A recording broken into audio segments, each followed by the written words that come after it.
Voilà, ce soir, le thème, c'est la séduction et je vais parler de ça parce que ça fait déjà un moment que j'ai ça à cœur et comme j'ai dit au préalable, j'avais vu un prophète et il enseignait qu'aujourd'hui, le ministère prophétique ne reprend plus, qu'il ne corrige plus parce que le Saint-Esprit est là et que c'est le Saint-Esprit lui-même qui allait reprendre les gens.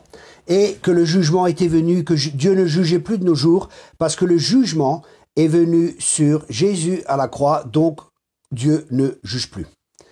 Ok, ça paraissait bien. Après, il a dit beaucoup de choses qui étaient vraiment bien, hein, vraiment intéressantes. Mais là, je me suis quand même posé des questions et je me suis dit, bon, est-ce que je suis légaliste? Est-ce que je suis à côté de la plaque? Qu'est-ce qui se passe? Et j'ai réfléchi, j'ai vu mes expériences et mes expériences disaient le contraire. J'ai repris des églises, j'ai repris des personnes, toujours par amour. Hein. C'est par amour que Dieu remet les personnes en place, parce que des fois, il y a des personnes qu'il faut remettre en place. Et c'est pas négatif, hein, c'est quelque chose de positif. Je me rappelle par exemple dans une église où j'étais, et le Seigneur m'avait dit, j'arrive pour prêcher, tout ça, et le Seigneur me parle pendant le temps de louange. Il me dit, ce que j'ai contre toi, c'est que tu laisses Jézabel qui se dit prophétesse enseigner et séduire mes serviteurs et ainsi de suite. Je dis, ah non, Seigneur, est-ce que tu n'as pas un autre message? Et là, à nouveau, la même chose qui revient dans mon esprit. Ah, je dis, ok, ben, il y avait une cave dans l'église, je me rappelle, je suis descendu de la cave, je prie en langue et je priais, je dis, Seigneur, mais parle-moi, c'est quoi le message?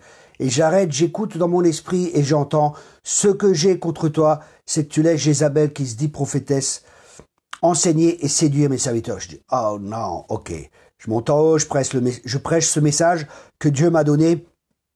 Une vingtaine de personnes, une vingtaine de jeunes s'avancent en pleurs et quelques personnes aussi plus âgées s'avancent en pleurs et se repentent et ainsi de suite. Qu'est-ce que j'avais fait? J'avais repris l'église. Un autre jour, pour vous donner un exemple très concret de fausse doctrine qu'il y a des fois dans nos églises, hein, et c'est vraiment triste, c'est malheureux. Il y a des bonnes doctrines, hein, bien sûr, mais il m'est arrivé, par exemple, je me rappelle de ne pas avoir été dans une église, mais dans une maison où j'étais avec des chrétiens. Et une personne est rentrée. Et au moment où cette personne rentre, le Saint-Esprit me dit, dis-lui si la personne ne se repent pas, elle va en enfer. Je dis, oh purée. Ça, c'est une sacrée parole de connaissance. Et je connaissais pas cette personne. Je dis, écoutez, je vous connais pas, mais quand vous êtes entré, je pense que le Seigneur m'a parlé et m'a dit de vous dire que si vous vous repentez pas, vous allez en enfer. La personne me dit, non, non, moi je suis chrétien, c'est pas possible. Une fois sauvé, toujours sauvé. Ah, je dis, ah bon, mais c'est pas ce que la Bible elle dit. Elle dit, mais c'est ce que mon église enseigne. Une fois qu'on est sauvé, on est toujours sauvé, on peut vivre comme on veut. On perdra sa récompense, mais une fois qu'on est sauvé, on est toujours sauvé. Je dis, écoutez, je regrette, mais je suis pas d'accord avec vous, mais je vais pas faire un débat théologique. Moi, c'est vraiment ce que je pense que le Seigneur m'a dit quand vous êtes entrés. Moi, je vous partage. Si vous voulez que je prie pour vous, c'est avec grand plaisir, mais c'est à vous de voir. Mais je vais pas commencer à rentrer dans un débat théologique. Alors, il me dit, bon, d'accord. Et puis, je continue à discuter avec les autres. Au bout de 10 minutes, il me dit, écoutez, est-ce que vous pouvez prier pour moi? Je dis avec plaisir. Et je tends la main vers lui. Il était de l'autre côté de la table. Au moment où je me lève et je tends la main vers lui, j'étais encore après 1 mètre. Il est tombé par terre. Les démons ont commencé à se manifester et j'ai commencé à faire une délivrance. Et après, il a reconnu, il commençait à confesser les péchés pendant que la délivrance se faisait, ci et ça.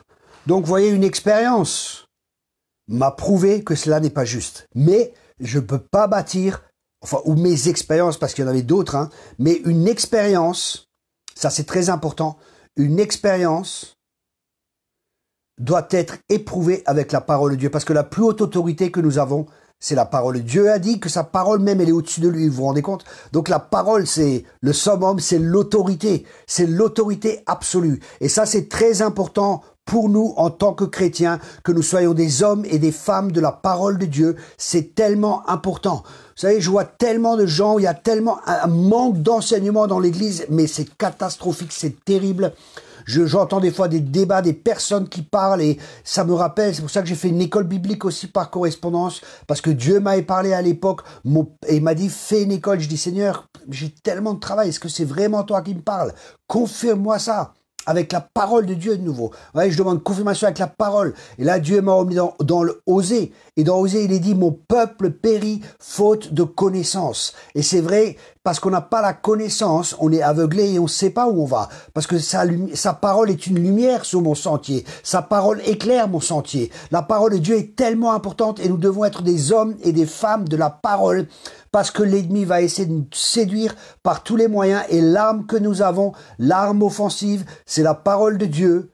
Et c'est avec ça qu'on peut se battre contre et qu'on peut se protéger. Et c'est aussi avec le bouclier de la foi, parce que la foi vient de ce que l'on entend. Et ce que l'on entend vient de la parole. Et la ceinture pour la vérité, c'est ça aussi, vous voyez, la ceinture de la vérité. C'est aussi la parole de Dieu, c'est la vérité.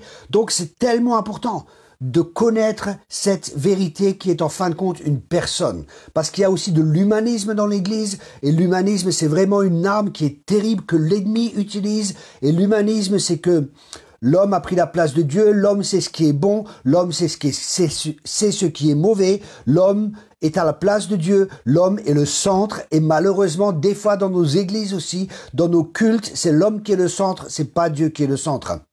Et tout est centré sur l'homme. Ma prophétie, ma guérison, ma parole, et tout ça, quelque part, c'est pas mauvais. Mais quand Dieu est en premier, quand on cherche d'abord le royaume de Dieu, tout le reste nous sera donné par-dessus. Mais des fois, on a prêché un évangile qui était plus centré sur l'homme que sur Christ. Et ça, c'est la catastrophe. Et ça, c'est catastrophique. Parce qu'on doit revenir à cela. On doit revenir à la parole de Dieu et à la seigneurie. Vous savez, il y a des gens qui adorent, ils adorent l'adoration. Ils adorent pas Dieu. Vous voyez, c'est terrible. Mais je suis en train de soulever des choses. Je suis en train de soulever des éléphants ou des vaches sacrées. Je suis en train de confronter des choses, mais il faut que ces choses soient ôtées de nos vies. Parce que c'est tellement important. Si personne n'en parle, il faut en parler. Il faut que ces choses soient amenées à la lumière. Et c'est pas dans un esprit critique, c'est avec l'amour que je vous dis ça. C'est pas pour critiquer ou pour juger, mais c'est pour qu'une repentance vienne. Vous savez, tout le monde parle du réveil, mais j'ai jamais vu un réveil, et j'ai étudié les réveils. J'ai des livres sur les réveils, sur les prédicateurs de réveil. Tout ce que vous voulez, je n'ai jamais vu de réveil sans repentance. La repentance, c'est nécessaire. Et le réveil, écoutez-moi bien les amis, le réveil, c'est la condition normale de l'Église. L'Église doit être réveillée, on doit être en feu, rempli du Saint-Esprit, rempli de feu et rempli de joie. Ça, c'est la condition normale de l'Église de Jésus-Christ. Ok ? Et il faut un réveil parce qu'on n'est pas réveillé. Réveille-toi, toi qui dors d'entre les morts. C'est pour ça qu'on doit vraiment se réveiller. Et ce temps de confinement, c'est un temps. Encore avant, je priais et j'entendais le Saint-Esprit me dire « Approchez-vous de moi et je m'approcherai de vous ». Voyez, donc quand on s'approche de Dieu, il va s'approcher de nous. Et je vous encourage vraiment dans ces temps de vous approcher de Dieu afin que lui s'approche de vous. Et je dis pas ça, vous savez, avec un esprit critique ou quelque chose de blessé. Je constate simplement. C'est pour ça, faites attention, ne soyez pas critiques.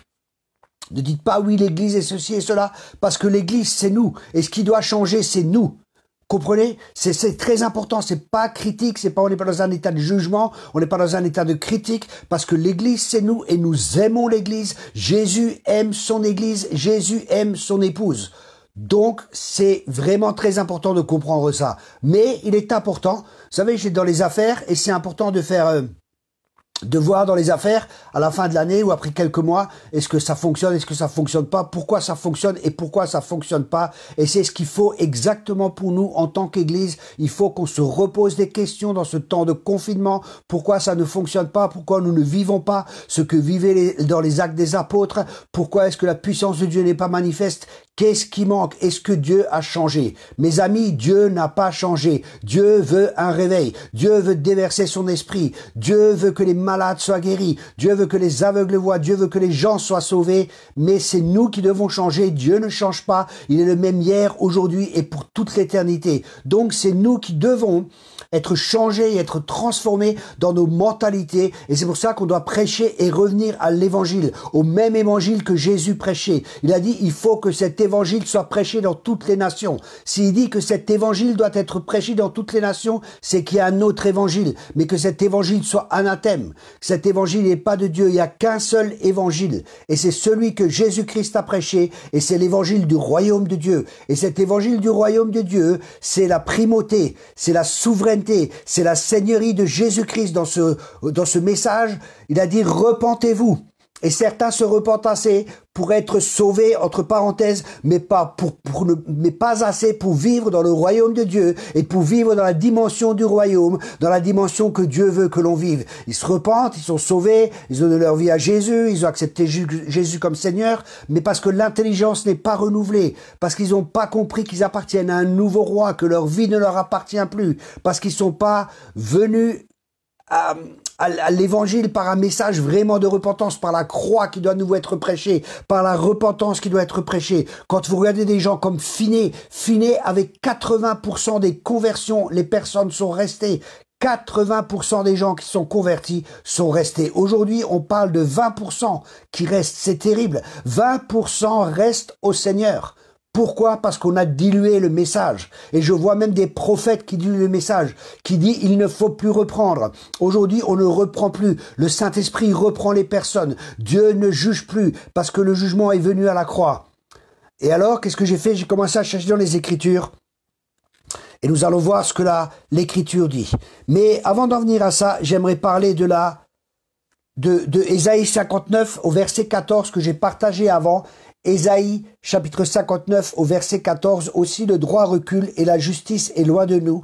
La vérité trébuche sur la place publique et la droiture ne peut y accéder. Une autre traduction dit, la délivrance s'est retirée et le salut se tient éloigné car il n'y a plus de vérité. Qu'est-ce que ça signifie? Les gens sont plus sauvés, il n'y a plus de délivrance. Pourquoi? Parce que la vérité n'est plus sur la place publique. Qu'est-ce que ça signifie concrètement pour nous? Ça signifie l'Église est le pilier de la vérité. Et quand je dis Église, c'est chacun de nous, hein. Et l'Église, c'est même pas une voix, c'est un murmure en France. Et c'est terrible. Mais j'ai une bonne nouvelle, ça va changer. Ça va changer, ça va changer. Ça sera vraiment la voix du Seigneur. Parce que le Seigneur, il dit que sa voix, quand il parle, il ébranlait toutes choses. Sa voix ébranle les choses. Et Dieu va de nouveau lever des serviteurs, des apôtres, des prophètes et différents ministères qui vont parler et qui vont de nouveau être une voix dans cette nation. On entendra de nouveau la voix de Dieu dans cette nation par l'Église de Jésus-Christ qui va se lever, qui va être une église forte, une église qui va être triomphante, une église dont les portes de l'enfer ne prévaudront pas contre elle, une église qui ne sera pas enfermée entre quatre murs, mais une église faite de gens remplis du Saint-Esprit et de feu, une église remplie de disciples de Jésus-Christ. Donc on voit que ça s'est retiré. Pourquoi? Parce que l'église n'est des fois plus le sel, elle n'est des fois plus la lumière. Et ça, c'est vraiment, vraiment triste. Parce que ce qui m'attriste, c'est que même dans nos églises, qui est devenue la norme, il y a aussi la norme de ce qu'il y a dans le monde, qui est devenue la norme des fois dans des églises. Je répète, l'église protestante, le mariage homosexuel, et ainsi de suite, et ainsi de suite.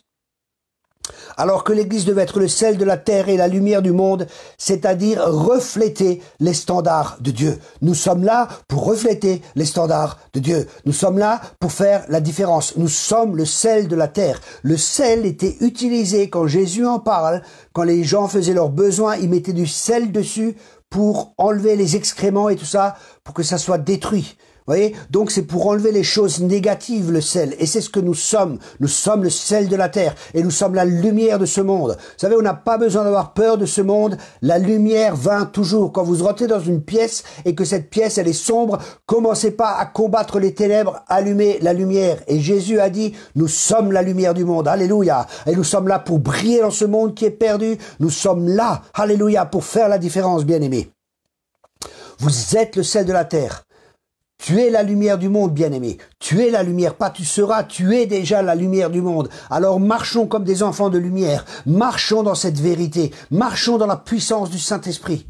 Dieu est là. Dieu attend que nous nous tournions vers lui de tout notre cœur, que nous nous repentions vraiment et que nous nous repentions assez, que nous changions assez notre mentalité, que nous changions assez notre manière de penser, pour penser comme lui veut que nous pensions, afin que nous puissions agir comme lui désire que nous agissions. Et ça, pour ça, il faut une repentance profonde. Et là aussi, un enseignement qui est complètement faux, qui dit que la repentance, on l'a fait une fois. Après, on n'a plus besoin de se repentir. On n'a plus besoin de confesser nos péchés.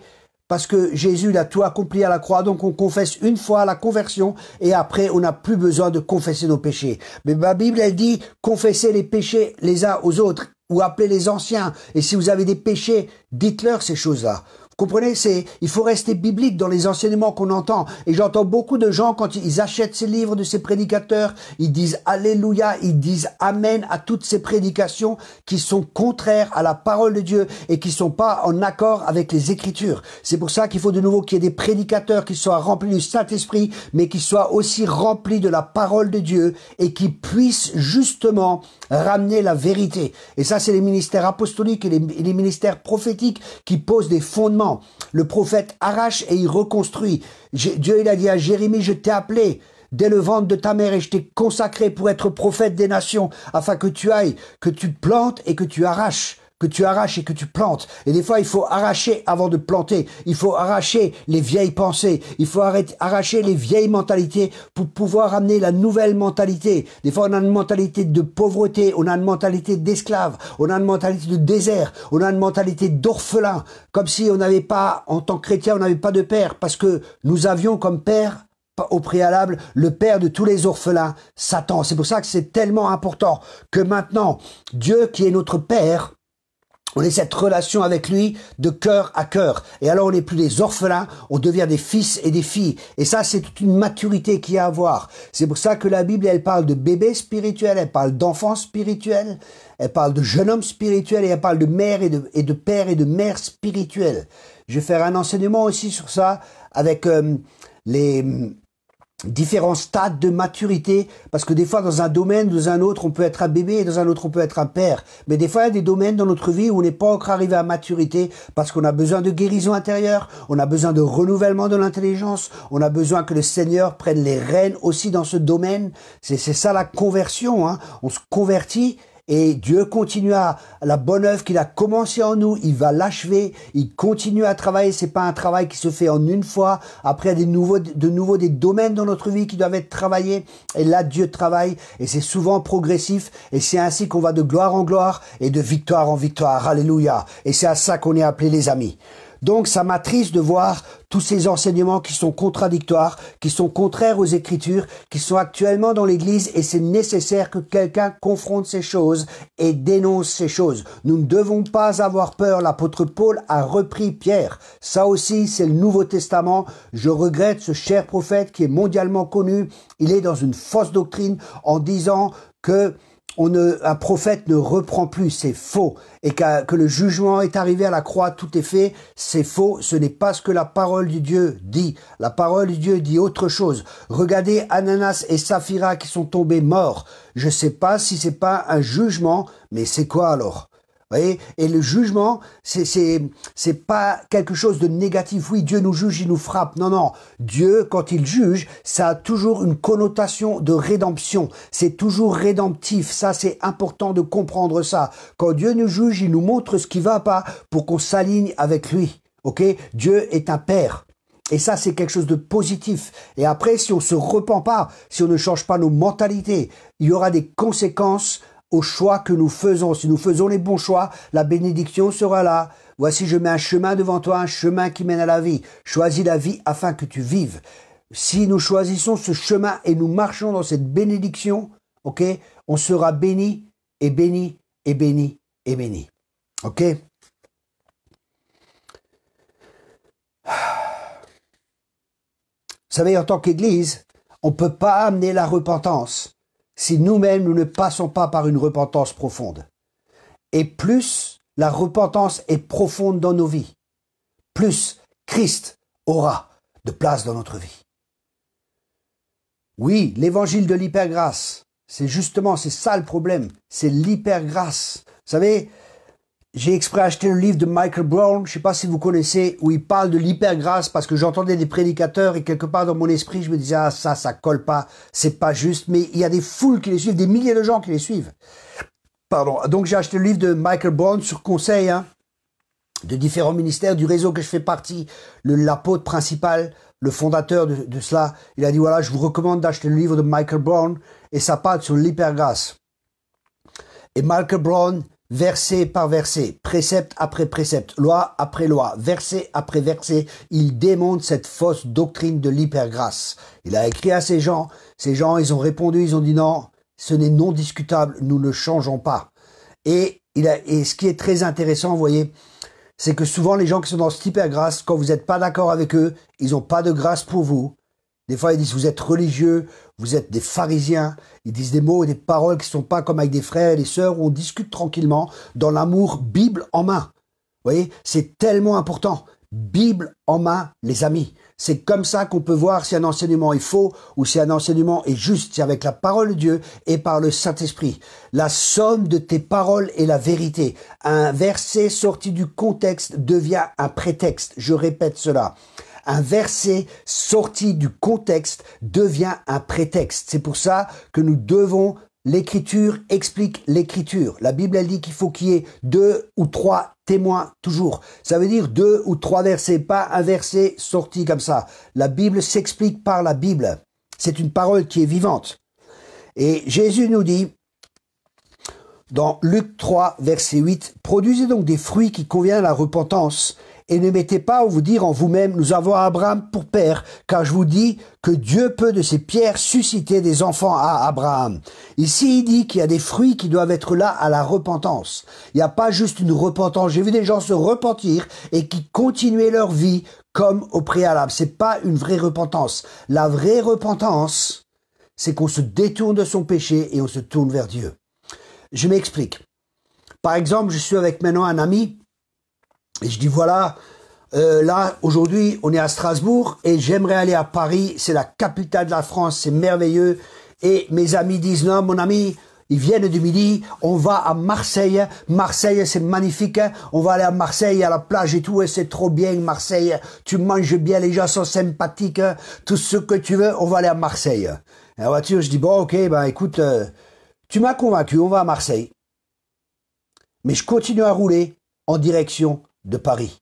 Et ça, c'est des fois ce qui arrive, les gens ils disent oui, je me repens, mais ils continuent à vivre comme ils ont vécu au préalable. Ça, ce n'est pas la repentance. La repentance, c'est changer d'orientation, c'est changer de vie, c'est se détourner du mal et se tourner vers le bien. C'est quelque chose qui est nécessaire et nécessaire et nécessaire, et c'est ce sur quoi l'accent va être mis par l'Esprit de Dieu dans les temps dans lesquels nous sommes, et il va continuer à mettre ça par les prédicateurs qui sont remplis du Saint-Esprit et qui sont dirigés par le Saint-Esprit. C'est la repentance qui vient, et la repentance c'est quelque chose de bénéfique. Un des premiers à avoir prêché la repentance dans le Nouveau Testament, c'est Jean. Et Jean signifie don de Dieu. La repentance est un don de Dieu. La repentance, c'est quelque chose de positif, ce n'est pas quelque chose de négatif. Moi, je prie que Dieu me montre les choses pour que je puisse me repentir. Donc, qu'est-ce qu'il me faut en premier pour pouvoir me repentir? Il me faut une révélation. Parce que si j'ai pas de révélation, je ne pourrai pas me repentir. Donc, le début de la repentance, c'est quand on a une révélation. Dieu nous montre notre état et après, nous sommes là, nous sommes placés devant un choix. La seconde étape, c'est de dire oui ou de dire non. Parce que Dieu nous aime, Dieu nous laisse libres, nous sommes libres de nos choix, mais pas des conséquences de nos choix. Et quand nous disons oui à Dieu, nous disons ok Seigneur, dans ce domaine, j'ai vraiment un problème, aide-moi, j'ai besoin de ta grâce. Et c'est ce que Dieu veut. Dieu veut, écoutez bien mes amis, et ça, c'est l'évangile qui doit être prêché, et c'est ça qui va nous libérer de la religiosité, c'est ça qui va nous libérer de beaucoup de choses que nous faisons avec nos propres forces et avec nos propres efforts. Dieu veut qu'on soit tellement dépendant de lui. Et c'est ce que Dieu fait actuellement en ces temps-là. Dieu est en train de secouer toutes choses. J'ébranlerai encore une fois les cieux et la terre. Dans l'Épître aux Hébreux, vous pouvez voir ça. Vous pouvez voir ça dans différents... Le prophète Agé aussi, Agé 2, ça c'est des paroles qui sont pour aujourd'hui parce que tout est en train d'être ébranlé. C'est une parole que j'ai donnée d'ailleurs, je crois en 2018 où je voyais une personne avec des béquilles et là la personne marchait avec des béquilles et je voyais et Dieu m'a dit voilà, je vais enlever les béquilles qui sont là où les gens ils marchent avec des béquilles. Ces béquilles, ça peut être votre église, ça peut être votre pasteur, ça peut être les vidéos que vous regardez toujours, c'est ce sur quoi ça peut être vos finances, ça peut être tellement de choses hein, où on s'appuie. Tout ça c'est pas mauvais hein. Pasteur, église, tout ça c'est pas mauvais, c'est pas ce que je dis hein. Mais vous savez maintenant dans ces temps de confinement, est-ce que vous avez vraiment une relation avec Dieu? Ça, c'est la question. Ou vous viviez juste comme des drogués, dimanche après dimanche, ils vont à l'église et ils prennent leur shoot du dimanche et alléluia, le lundi, ils sont remplis, tout va bien, mais dès que les problèmes arrivent, mardi, c'est ce que j'appelle les chrétiens sous-marins. Le dimanche, ils sont à la surface. Le lundi, ils descendent de plus en plus bas. Et le dimanche, ils ont besoin de nouveau d'un shoot, ils ont besoin de nouveau d'une parole d'encouragement. Et nous devons apprendre comme David. David se fortifiait dans le Seigneur. Et ces temps de confinement sont là. Si vous n'aviez pas de culte personnel avant, si vous n'aviez pas de temps avec Dieu, profitez-en maintenant. Cherchez Dieu.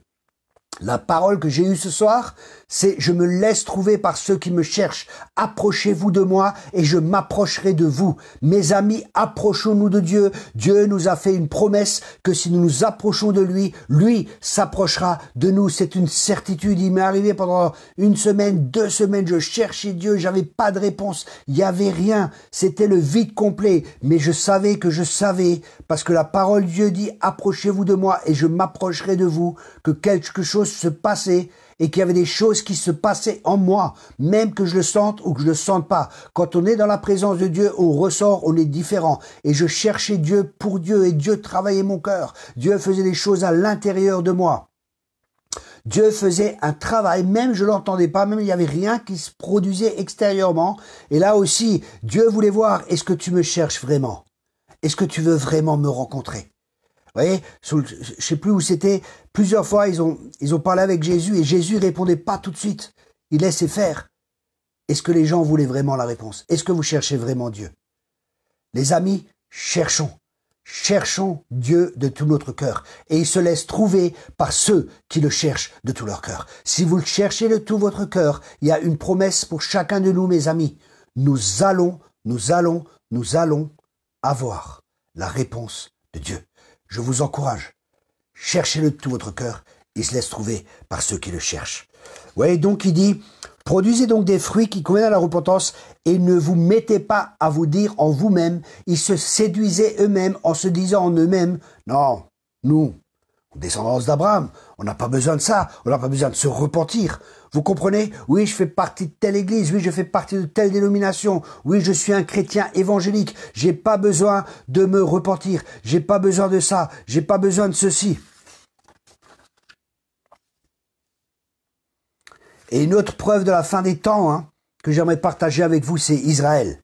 Il y a tellement de promesses sur Israël, je vais très vite là-dessus parce qu'il y a beaucoup de versets. Dieu, il dit, je ferai refleurir le désert. Une nation peut-elle naître en un jour? Israël est né en un jour. Et ça, c'est important pour nous parce qu'Israël, c'est le figuier. Et on voit au figuier dans les temps dans lesquels nous sommes, les temps que nous vivons. Ça, c'est vraiment, vraiment important. Le figuier, c'est Israël. Vous voyez, quand le figuier est mûr, c'est que le retour du Seigneur est proche. Et on voit, Israël est devenu une nation. Israël, on voit que Dieu, on est dans un temps particulier. Écoutez bien ça. Écoutez bien ça, c'est très fort.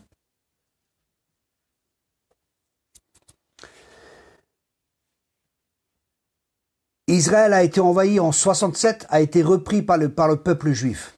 En 1967. En 2017. Le président Trump a déclaré Jérusalem, capitale d'Israël. Écoutez bien ça, je répète. En 1967, Israël a regagné Jérusalem. Ok, il y a un rabbin qui est venu, qui a soufflé du chauffard. Ça serait un peu long à expliquer, à partager là-dessus, parce que ça serait une prédication entière. Mais je vais vite pour juste vous citer les faits, pour vous montrer et vous démontrer que nous sommes réellement dans la fin des temps, et aussi pour vous montrer différentes choses que vous allez voir, c'est puissant. 1967. 2017, Trump déclare Jérusalem capitale d'Israël. De 1967 à 2017, il y a combien de temps qui sont passés? Bingo, 50 ans. 50 ans, c'est le jubilé. Qu'est-ce que c'est que le jubilé? Je cherche, excusez-moi, parce que j'ai pas mal prêché par l'esprit. Attendez. Ok, je vais vite, je vais pas lire les versets à chaque fois. Le jubilé, c'est la restitution. Ça veut dire que Dieu, il restitue toute chose. Donc, dans ces temps où nous sommes, Dieu est en train de restituer. Et ça, c'est une preuve. Il y a de nouveau les ministères apostoliques qui vont se lever. Il y avait un temps où il y avait les pasteurs. Après, c'était que le ministère pastoral. Après, les évangélistes sont revenus. Après, il y a les enseignants qui sont venus. Après, il y a les prophètes qui sont venus. Et maintenant, il y a les temps où les apôtres vont se lever, parce que nous sommes dans un temps de restitution. Nous sommes dans un temps où tout est restitué et où tout est remis en place. C'est le jubilé. Alléluia. Et ça, c'est une bonne nouvelle. Et au jubilé, il souffle du chauffard. En fait, il y a tellement de choses qui se passent. Et c'est quelque chose de magnifique. Je vous encourage vraiment à étudier ça, parce que c'est vraiment quelque chose d'important. Et Trump, il n'a pas déclaré ça par hasard. Les mêmes paroles, je crois, que le rabbin avait dit il y a 50 ans avant. Trump a dit exactement les mêmes paroles que ce rabbin. Waouh! Quand il y avait de nouveau Jérusalem. Et qu'est-ce qui s'est passé? Toutes les nations, pratiquement toutes les nations étaient contre. Toutes les nations pratiquement disaient non, non, on est contre que Jérusalem soit la capitale. Alors que c'est la capitale. Dieu le veut ainsi. Dans sa parole, c'est clair que Jérusalem, c'est son marchepied. C'est là que Jésus revient. C'est très très clair et c'est quelque chose de stratégique. Jérusalem, hein, quand on prend le monde et qu'on le déploie, enfin il y avait tout un calcul qui était fait quand les terres étaient encore ensemble. Hein, on voit que Jérusalem, écoutez bien les amis, c'est le centre du monde. Waouh! Ça, c'est trop fort. J'ai pas le temps de tout vous expliquer, hein, mais croyez-moi sur parole, c'était vraiment Jérusalem est le centre du monde. Et pour nous, on doit regarder à Jérusalem et comprendre ce qui se passe actuellement aussi. Vous savez, avec la crise qu'il y a avec le coronavirus et tout ça, le mot corona signifie couronne. Et ce qui se passe actuellement, c'est que Jésus veut à nouveau être le Seigneur. Il est le Seigneur, mais il veut être le Seigneur de nouveau de son Église. C'est pour ça qu'il veut reprendre son Église. La Seigneurie de Jésus-Christ doit à nouveau être prêchée. Ça signifie que le même message que Jésus prêchait, le même message que les apôtres prêchaient, doit à nouveau être prêché. Et ce message, c'est repentez-vous. Pourquoi? Car le royaume des cieux est proche. Le royaume des cieux, qu'est-ce qui est important dans le royaume des cieux? C'est le roi. Matthieu appelle ça le royaume le royaume de Dieu et le royaume des cieux, parce que en tant que juif, il ne prononçait pas le nom de Dieu. Hein. C'est pour ça qu'il disait le royaume des cieux, Matthieu, mais c'est la même chose que le royaume de Dieu. Ok? Il y a des enseignants qui enseignent autre chose, mais c'est faux. C'est le royaume des dieux et le royaume des cieux, c'est exactement la même chose. Ok? Donc repentez-vous car le royaume de Dieu est proche. Et se repentir, c'est changer. Ça veut dire, les gens comprenaient très bien, il y a un nouveau royaume et nous entrons dans un nouveau royaume. Et dans ce nouveau royaume, il y a un nouveau roi. Et c'est à ce roi qu'on se soumet. Par nous, c'est par amour, parce qu'on l'aime, parce qu'on sait que c'est un bon roi, on sait qu'il veut le meilleur pour nous. C'est notre roi et cette royauté doit de nouveau être prêchée dans nos églises. La royauté de Jésus-Christ, c'est quelque chose de puissant. C'est la seigneurie de Jésus-Christ. Je crois que c'est Colossiens 1, verset 18, si je me trompe pas, où il dit que le but de Dieu, hein, c'est que tout soit... Ah bah attendez, je vais regarder ça avec vous. Je vais vous lire le verset, hein. Je crois que c'est Colossiens 1, verset 18. Ouais, je prêche par l'esprit, j'ai préparé beaucoup d'autres notes encore. Mais c'est des choses qui sont vraiment importantes et qui doivent être établies dans nos vies. C'est des fondements, voyez. Colossiens 1, verset 18. Il est la tête du corps de Christ, il est le commencement, le premier-né d'entre les morts, afin d'être en tout le premier. Ça, c'est l'objectif de Dieu. Afin d'être en tout le premier, afin d'avoir la souveraineté en toutes choses. Et c'est exactement cela. Dieu veut la souveraineté. Jésus veut être le Seigneur de son Église. Et s'il est Seigneur, ça veut dire que c'est lui qui dirige l'Église, c'est lui qui établit, c'est lui qui a établi les ministères d'ailleurs. Hein. Les ministères, on s'établit pas soi-même. Moi, j'ai pas choisi d'être ministère, j'ai pas choisi d'avoir tel ou tel ministère. Vous savez, au début, quand Dieu m'a appelé à plein temps, j'ai dit, écoute Seigneur, non, j'ai pas envie, je veux vraiment pas être à plein temps. Vous savez, les gens souvent qui sont appelés, ils ne veulent pas. Et les gens qui sont pas appelés, ils veulent être dans un ministère. Parce que vous savez ce que c'est le ministère, il y a de la souffrance, il y a beaucoup de choses, il y a beaucoup de combats, c'est glorieux aussi, hein. On vit des choses magnifiques et c'est merveilleux d'être avec le Seigneur, c'est merveilleux de prêcher, c'est merveilleux de voir la puissance de Dieu se manifester, c'est merveilleux de voir la vie des gens transformée, mais derrière il y a des critiques, il y a des combats, il y a beaucoup de choses. Et je vous garantis, c'est pas toujours facile, mais c'est glorieux. Alléluia. Et je ne regrette pas. Vraiment, je ne regrette pas pour un sou. Ok. Donc on voit la seigneurie de Jésus, et c'est ça la repentance, c'est que nous on n'est plus Seigneur, mais qu'on cède et qu'on lui cède la place sur le trône. La parole de Dieu est très claire dans la fin des temps, dans Marc 13, verset 22. Marc, chapitre 13, verset 22. De faux Christ surgiront ainsi que de faux prophètes. Ils produiront des signes miraculeux et de grands prodiges au point de tromper même, si c'était possible, ceux que Dieu a choisis. Vous donc faites attention, je vous ai prévenu. Ce texte nous dit clairement que l'ennemi a pour but, a pour objectif de nous séduire, c'est-à-dire de nous tromper. Je parlerai la prochaine fois plus profondément de la séduction, en quoi elle consiste réellement. Et nous allons voir différents moyens que l'ennemi utilise pour nous séduire, et nous allons également voir différentes caractéristiques qui montrent si nous sommes déjà séduits. Et je peux vous garantir qu'il y a beaucoup de gens, je dis pas peu de gens, je dis beaucoup de gens dans l'Église qui sont séduits. C'est triste, c'est malheureux, mais beaucoup de gens sont séduits, ils sont sous des fausses doctrines.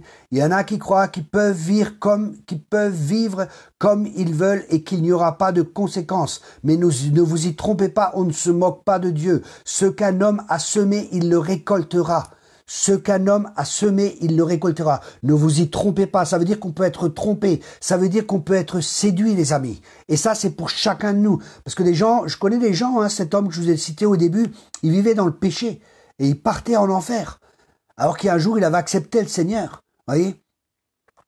Mais c'était pas une repentance profonde et le Seigneur n'est pas resté Seigneur de sa vie. Il a accepté un moment et après, vous voyez, cette semence qui est plantée dans la terre, mais qui porte pas de fruits parce que dès que les épreuves viennent, dès que les difficultés viennent, les gens, des fois, ils repartent dans le monde et c'est malheureux et c'est triste. Vous savez, et quand on a vraiment rencontré, vous savez, la profondeur de notre repentance va définir la profondeur de notre vie en Christ.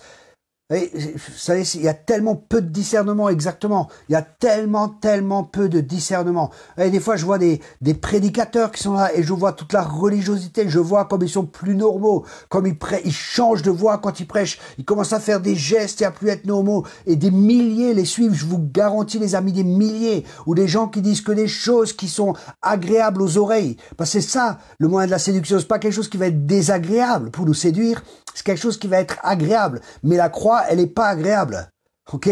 La croix, elle n'est pas agréable, excepté si on la comprend correctement. Parce que la croix, quand on la comprend vraiment, c'est sûr que pour le moment, c'est un moment de souffrance. Mais après, c'est la gloire. Parce qu'il n'y a pas de couronne sans la croix. La croix est une nécessité. Prends ta croix chaque jour et porte-la. Renonce à toi-même chaque jour. Ça, c'est pour chacun de nous, autant pour vous que pour moi. Vous savez, ce que je prêche, Dieu me met à l'épreuve après cela. C'est pas juste des paroles. Je dois vivre ce que je prêche. Et je veux vivre de plus en plus ce que je prêche, que la croix aille de plus en plus profond dans ma vie, parce que mon désir, c'est que les gens voient Christ en moi, l'espérance de la gloire. C'est Christ que nous voulons voir, les amis. Et cette séduction a pour but de nous faire vivre dans le péché, de rejeter la vérité et de nous envoyer en enfer. Et ça, c'est terrible. Je dis justement, ce prophète qui est reconnu à un niveau international, j'ai écouté avec attention ses arguments. Par exemple, le jugement est venu sur Jésus, donc Dieu ne juge plus aujourd'hui. Nous sommes sous la grâce. Et il a dit également qu'en tant que prophète, on ne peut pas reprendre les personnes à partir de 1 Corinthiens 14. Mais là, je vais étudier s'il n'y a pas un mot, parce qu'il y a le mot exhorter, et je crois que le mot exhorter, ça signifie aussi corriger. Mais je suis pas sûr. En grec, je vais vraiment faire des recherches pour voir ça. Mais en même temps, écoutez bien, il y a une différence entre un don de prophétie et un prophète. Un prophète est un don en tant que personne. Le don, c'est un don, c'est quelqu'un qui reçoit un don. Un prophète, c'est une personne qui est mise à part, que Dieu a mis à part, que Jésus a choisi. Les dons viennent du Saint-Esprit. Écoutez bien, les dons viennent du Saint-Esprit. Les ministères, c'est Jésus qui les donne. Et Jésus donna les apôtres, les prophètes, les évangélistes, les enseignants et les pasteurs ou les bergers. Ok? Donc, c'est une grande différence. Et un prophète, c'est une personne. C'est pas un don. Ça veut dire un prophète, quand vous êtes avec un prophète, il va vous parler. Tantôt d'une manière, tantôt d'une autre manière. Même il vous parle pas, il va vous parler. Il va faire des blagues, vous allez être pris, vous allez être corrigé. Ou il va vous édifier, ou il va vous encourager, ou il va parler dans votre vie. Même, lui-même se rend pas compte, parce que c'est une vie prophétique. Ok, c'est pas juste un don, c'est beaucoup, c'est un niveau au-dessus. Et il y a des prophètes, il y a différents niveaux de prophètes. Il y a des prophètes pour des églises. Il y a des prophètes comme par exemple Rick Joyner. Je sais pas si vous avez lu ses livres. Hein. C'est un excellent prophète, mais c'est un prophète qui a un don pour écrire des livres. Je l'ai entendu prêcher. Excusez-moi, pas beaucoup d'onction. C'était pas très intéressant, mais quand je lis ces livres, qu'est-ce que ces livres sont loin. Waouh, c'est fort. Vous voyez. Donc, il y a des différents prophètes. Il y a des prophètes qui sont appelés pour des nations. Il y a des prophètes qui sont appelés pour les entreprises. Il y a des prophètes qui sont appelés juste pour des prophètes d'église. Après, il y a des prophètes qui sont appelés pour vraiment le corps de Christ. Ça veut dire qu'ils voyagent d'église en église. Et ça, il faut être conscient. Il faut savoir aussi en tant que ministère son métron. Le métron en grec, c'est son domaine de ministère. Ça veut dire chacun a un domaine et on peut pas aller au-delà de son domaine et prophétiser des choses que Dieu nous demande pas de prophétiser. Et là aussi, il y a de nouveau quelque chose que Dieu est en train de faire. Dieu est en train de purifier le prophétique. Dieu est en train de purifier le prophétique. Il y a beaucoup trop on dit, Dieu m'a dit, Dieu m'a dit, Dieu m'a dit, alors que Dieu dit dans sa parole, je les ai pas envoyés. Ils disent des paroles, c'est pour séduire le peuple. Il y a des prophètes qui séduisent. Comme ce prophète, je regrette, mais ce qui prêche, c'est contre la parole de Dieu et je suis très prudent. Je parle pas comme ça contre un ministère, mais je parle pas forcément contre le ministère, mais je parle contre ceux qui le prêchent. Et en tant que prophète, il aura des comptes à rendre parce que c'est des voix, il a des influences. Et plus nous avons d'influence, plus nous serons jugés d'une manière plus sévère. C'est ce que la Bible nous dit. Donc c'est très important pour nous. Et on voit que Dieu est en train de faire un travail. Et voyez, tout ça avec Israël, hein, je reviens à Israël pour montrer et démontrer que nous sommes dans la fin des temps. C'est vraiment intéressant parce que qu'est-ce que ça montre? Ça montre que Dieu a accompli sa parole. Ce que sa bouche dit, sa main l'accomplit. Ça veut dire qu'on peut se fier en lui. On peut être confiant. On peut voir ce que Dieu fait, il le fait. Dieu dit quelque chose il y a des milliers d'années et quand il a décidé de le faire, quand les temps ont été accomplis, il a envoyé Jésus. Quand c'est le temps de Dieu, quand Dieu décide de faire quelque chose, il le fait et rien et ni personne ne peut l'empêcher. Quand Dieu a un plan avec Israël, il a eu son plan et il ferait une nation forte. Il bénit Israël. Le peuple juif est un peuple béni. Israël est béni. Et là, personne ni rien ne peut rien y faire. On peut rien y faire. Même le prophète Balaam qui voulait maudire Israël, il pouvait pas. Il pouvait pas. Parce que Dieu a béni. Et ce que Dieu a béni, vous pouvez le maudire autant que vous voulez, ça changera rien. Je sais que je suis béni. Les gens peuvent me maudire autant qu'ils veulent. Des satanistes peuvent venir. Ils peuvent me maudire autant qu'ils veulent.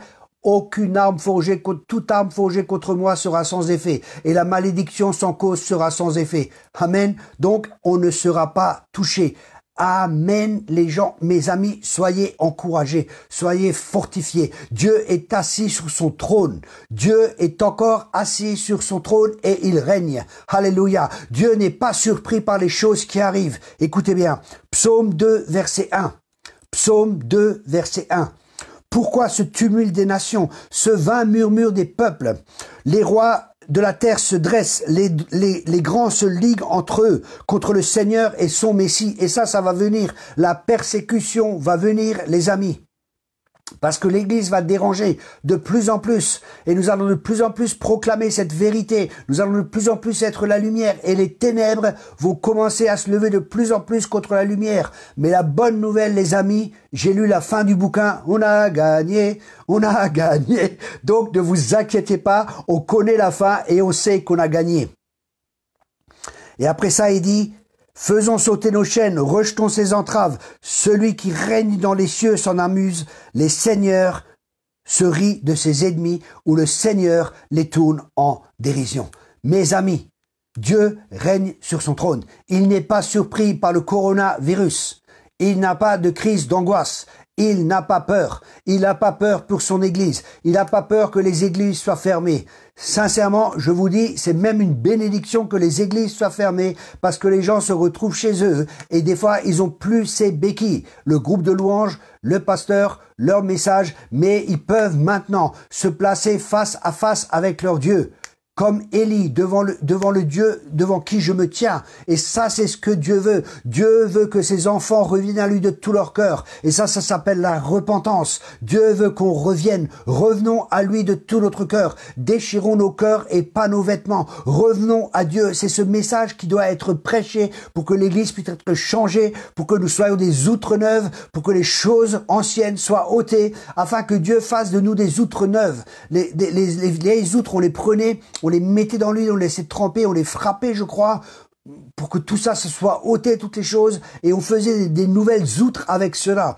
Et c'est ce que Dieu est en train de faire. Il est en train de faire un travail profond, si nous lui permettons de travailler profondément dans notre vie, de changer nos mentalités, de changer nos cœurs d'orphelins, avec des cœurs de fils et de filles.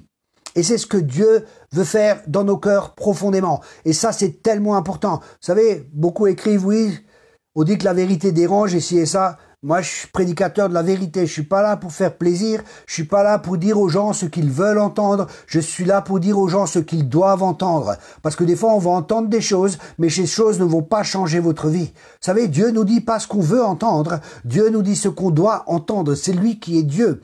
Et on peut pas.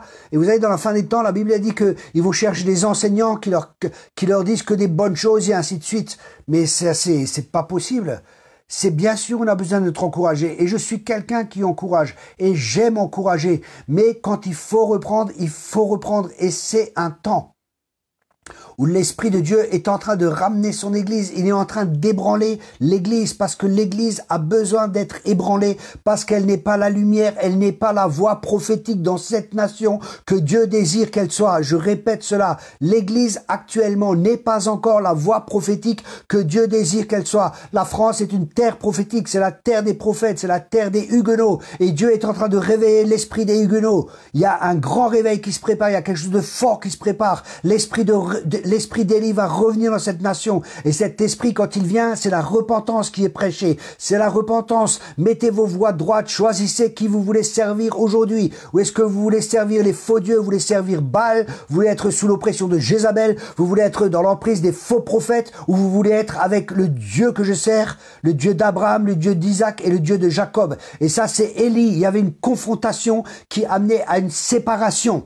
Et c'est le prophète qui appelait le feu du Dieu, parce que Dieu est un Dieu qui répond aussi par le feu. Et c'est ce que Dieu veut, que nous soyons des hommes et des femmes qui soyons remplis de feu, des prophètes de feu, des apôtres de feu, les 5 ministères qui soient en feu. Parce que si nous, en tant que ministère, on n'est pas en feu, comment voulez-vous qu'on prêche le feu aux gens? En tant que ministère, les amis, si vous êtes des ministères, prenez du temps à part avec Dieu.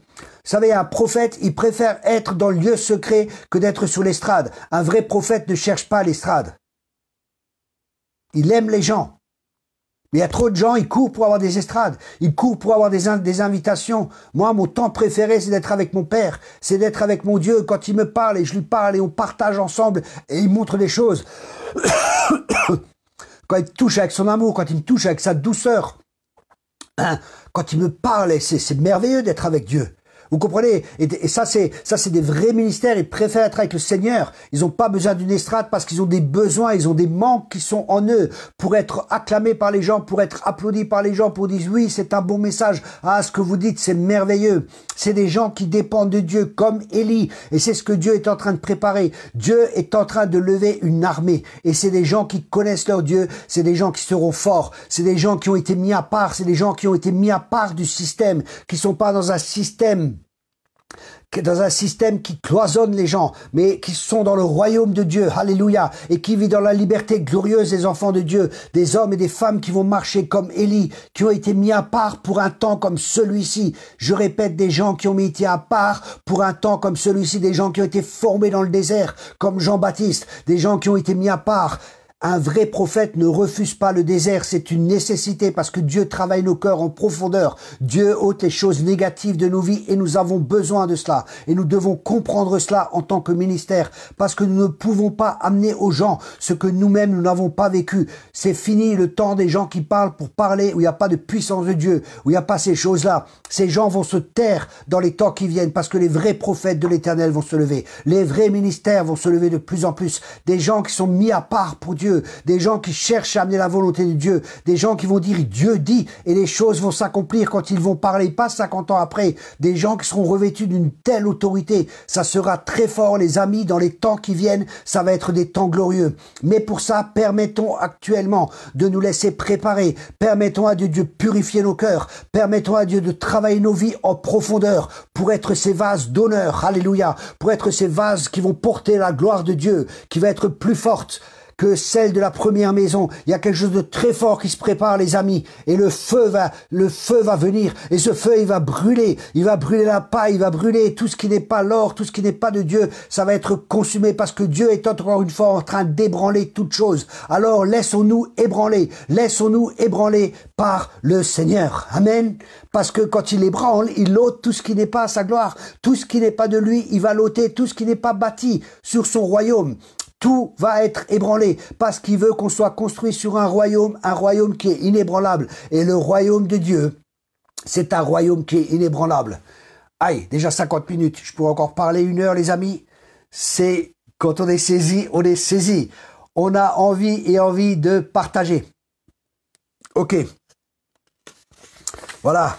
Et je vais terminer avec ça. Et je reprendrai la prochaine fois, je continuerai à parler de la séduction, hein.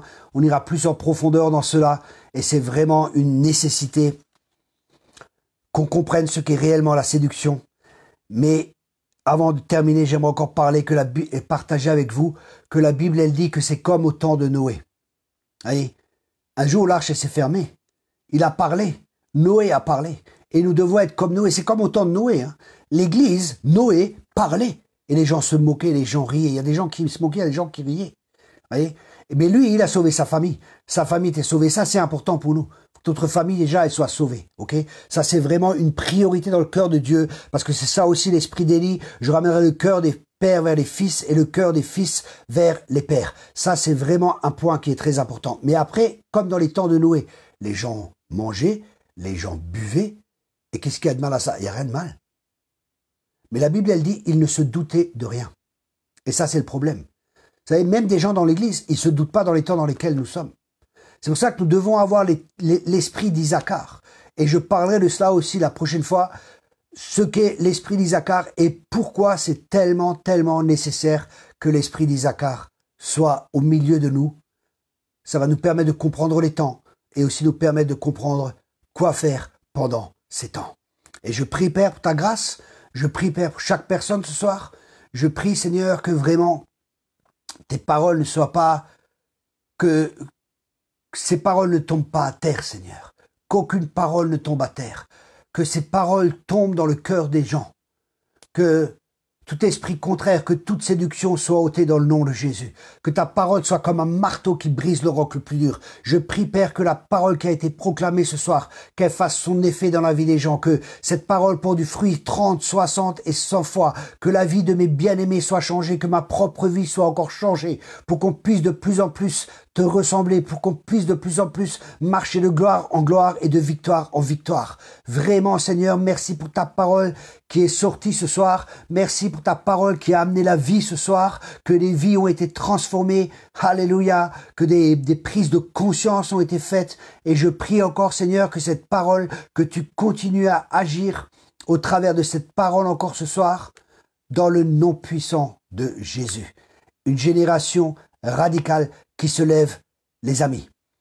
C'est vrai, il faut venir au cours biblique, mais j'ai aussi une école biblique par correspondance. Je vois Geneviève Berthaud, vous avez écrit, il faut venir au cours biblique, c'est génial. Merci beaucoup Geneviève pour cet encouragement. Soyez abondamment bénis. Si vous ne pouvez pas venir, nous avons une école biblique par correspondance ou 20 € par mois, vraiment, c'est pas cher. C'est presque le prix d'achat des CD, quoi. Et du port, l'envoi et tout ça. On fait vraiment le maximum pour que ce soit le moins cher possible. Ou sinon, vous pouvez prendre en clé USB, c'est 200 € par an. C'est encore moins, ça fait même pas, je sais pas moi, 10 €, 15 € par mois, je crois. Enfin, je sais même pas. Enfin, c'est pratiquement rien. Et vous investissez dans votre vie et ça change votre vie. Je dis pas ça pour vendre, bien sûr. J'aime vendre. Le ministère a besoin de finances. mais je sais que Dieu va pouvoir. Mais ce qui est important pour moi, c'est de porter du fruit. Et le fruit, bien aimé, c'est vous. Si je peux semer dans votre vie à travers cette école biblique et que vos vies sont changées, ça sera ma récompense. C'est que les vies des personnes soient changées, que la vie des personnes soit transformée, que vous portiez du fruit. Vous savez, quelqu'un qui a du succès, c'est quelqu'un qui a du successeur. Merci beaucoup, Christine Klein. Excellent les cours par correspondance. Merci beaucoup. Merci à tous les amis. Soyez abondamment bénis. Que Dieu continue la bonne œuvre qu'il a commencée en vous. Je suis certain qu'il l'achèvera. Et on se revoit mardi prochain à 20h30. On continuera sur le thème de la séduction. Et nous allons voir ce qu'est réellement la séduction. Et nous allons également voir comment s'en préserver, bien sûr, et comment éviter la séduction et ce que nous pouvons faire pour ne pas être séduits. Et nous allons voir les moyens que l'ennemi utilise aussi pour séduire, y compris le peuple de Dieu. Et vous allez voir, c'est très subtil, il ne s'appelle pas le malin pour rien. Merci beaucoup, mes amis. Merci à tous. Soyez abondamment tous bénis. Que Dieu vous comble de tous ses bienfaits, bien-aimés. Au revoir. Bonne soirée et à mardi prochain. Amen et amen. Merci beaucoup.